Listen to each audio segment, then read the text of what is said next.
शाळा सुटली पाटी फुटली असा कल्ला करत अनेक पिढ्या लहानाच्या मोठ्या झाल्या।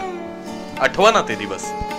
आज ज्यांचं वय 40 वर्षांपेक्षा अधिक आहे त्या सगळ्यांना शाळेची सुरुवात पाटीपासून झाली हे मान्य करावंच लागेल।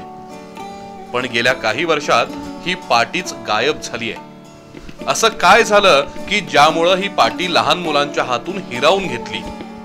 गेल्या सोमवारपासून शाळांचं नवं शैक्षणिक वर्ष सुरू झालंय। चिमुकली मुलं सुद्धा पाटीला सॅग लावून किंवा भलं मोठं दप्तर घेऊन शाळेकडे येताना दिसत होती।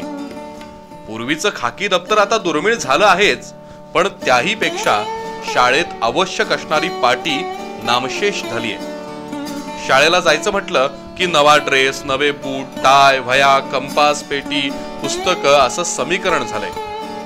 पण पूर्वी मात्र एक दगडी किंवा पत्र्याची पाटी आणि 2-4 पेन्सिली, झालं शक्य असेल तर एखादं फडकं, झाला शाळेचा जामानिमा झाला। आता सारखं दप्तराचं ओझं मुलांच्या पाठीवर कधीच नसायचं। बालवाडीची सुरुवातच मुळी व्हायची पाटीवरच्या सरस्वती वंदनाच्या चित्रानं आणि गमभननं। शाळेतल्या बाई किंवा गुरुजी खडून पाटीवर वळणदार अक्षरात मुळाक्षरं लिहून द्यायच्या आणि चिमुकल्यांनी पेन्सिलीनं ती अक्षरं गिरवायची। असा शिरस्ता असायचा। अक्षराचं वळण चुकलं तर गुरुजी पेन्सिल धरलेली चिमुकली बोट स्वतःच्या हातात घेऊन अक्षरं गिरवायला मदत करायचे। त्यामुळं लहानपणीच हस्ताक्षर सुधारायचं, हाताला वळण लागायचं आणि सुंदर अक्षर हाच खरा दागिना याची जाणीव व्हायची। शिवाय लिखाणात चूक झाली तर लगेच पाटी पुसून काळीभोर करता यायची आणि पुन्हा नव्या उमेदीनं लिहिता यायचं।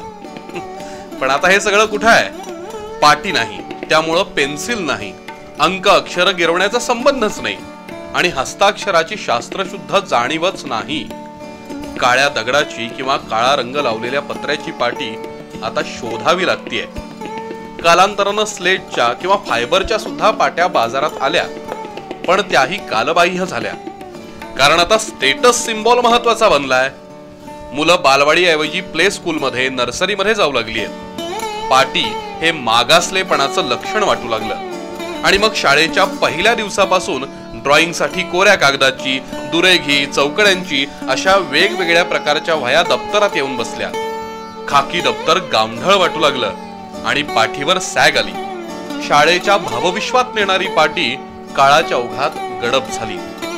पण त्यामागे नेमकी काय काय कारणं असू शकतील हे पाहूया उद्याच्या भागात।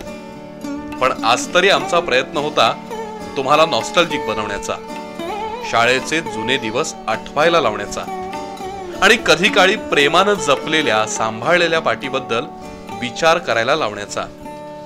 काळानुसार बदल हे स्वीकारले पाहिजेतच, पण जुनं सगळंच टाकाऊ असतं असं काही नसतं। त्यामुळं पाटीचा महिमा नव्या पिढीला जाणवून घ्यायचा असेल तर अजूनही स्वतःपासून सुरुवात करायला हवी।